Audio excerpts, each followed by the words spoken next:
ಬೆಂಗಳೂರಿನಲ್ಲಿ 40 ಲಕ್ಷ ರೂಪಾಯಿ ದರೋಡೆಯಾಗಿದೆ. Gun point ಇಟ್ಟು 40 ಲಕ್ಷ ರೂಪಾಯಿ ಹಣವನ್ನ ದರೋಡೆ ಮಾಡಿರುವಂತಹ ಘಟನೆ ಬೆಂಗಳೂರಿನಲ್ಲಿ ನಡೆದಿದೆ. ಇದಕ್ಕೆ ಸಂಬಂಧಪಟ್ಟಂತೆ ಅಪ್ಡೇಟ್ ಏನಿದೆ ನೋಡ್ತಾ ಹೋಗೋಣ. ಎಲ್ಲಿ ನಡೆದಿರೋದು ಏನು ಎತ್ತ ಅಂತ.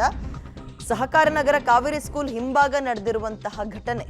40 ಲಕ್ಷ ರೂಪಾಯಿ ದರೋಡೆ ಮಾಡಿದ್ದಾರೆ ಗನ್ ಪಾಯಿಂಟ್ ಇಟ್ಟು.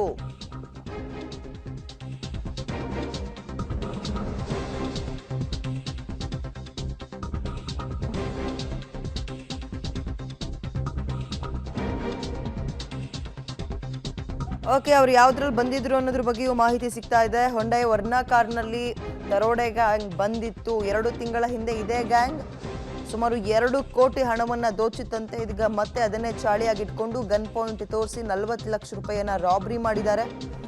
ಸಹಕಾರ ನಗರದ ಕಾವೇರಿ ಸ್ಕೂಲ್ ಹಿಂಭಾಗ ನಡೆದಿರುವಂತಹ ಘಟನೆ. ಪೊಲೀಸರು ಇದೀಗ ಹುಡುಕ್ತಾ ಇದ್ದಾರೆ ಯಾರು ಏನು ಎತ್ತ ಅಂತ. ವರ್ಣಾದಲ್ಲೆಲ್ಲ ಬಂದಿದ್ರು ಅಂದ್ರೆ ಬಹುಶಃ ಯಾರು ಹಣ ಕಳ್ಕೊಂಡ್ರು ಅವ್ರು ಮಾಹಿತಿ ಕೊಟ್ಟಿರ್ತಾರೆ, ಇಲ್ಲ ಸುತ್ತಮುತ್ತ CCTV ಫೂಟೇಜ್ನ ನೋಡಿ ಆ ಕಾರ್ನ ಗಮನಿಸಿರ್ತಾರೆ. ಈಗ ಅವ್ರು ಯಾರು ಅನ್ನುವಂಥದ್ದು ಪ್ರಶ್ನೆ. 2 ತಿಂಗಳ ಹಿಂದೆ ಇದೇ ಗ್ಯಾಂಗ್ 2 ಕೋಟಿಯನ್ನ ದೋಚಿತ್ತಂತೆ. ಹಾಗಾದ್ರೆ ಆ 2 ಕೋಟಿಯ ದೋಚಿದಂತಹ ಕತೆಗೆ ಇನ್ನೂ ಇತಿಶ್ರೀ ಹಾಡಿರ್ಲಿಲ್ವಾ ಪೊಲೀಸರು? ಅವ್ರು ಯಾರು ಅಂತ ಇನ್ನೂ ಕೂಡ ಹುಡುಕಿರ್ಲಿಲ್ವಾ? ಅದೇ ಗ್ಯಾಂಗ್ ಮತ್ತೆ ಇದೇ ಕೆಲಸ ಮುಂದುವರಿಸಿದೆ ಅಂದ್ರೆ ಈಗ ಮತ್ತೆ ತನಿಖೆಯನ್ನ ಚುರುಕುಗೊಳಿಸ್ತಾರೆ. ಯಾರು ಏನು ಎತ್ತ ಮತ್ತು ಗೊತ್ತಿದ್ದಂಥವರೇ ಮಾಡಿರ್ತಾರ ಅಂತ.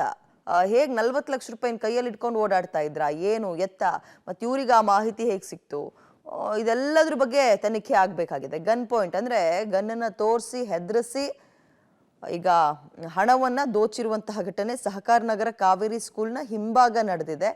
ಇದು ಈಗ ಸಾಕಷ್ಟು ಆತಂಕಕ್ಕೆ ಕಾರಣವಾಗ್ತಿದೆ. ಪೊಲೀಸರು ತಲೆಗೆ ಹುಳ ಬಿಟ್ಕೊಂಡು ಯಾರು ಏನು ಎತ್ತ ಅಂತ ಹುಡುಕೋ ಕೆಲಸ ಮಾಡ್ತಾ ಇದ್ದಾರೆ. ಹುಡುಕ್ತಾರೆ, ಬಿಡಲ್ಲ.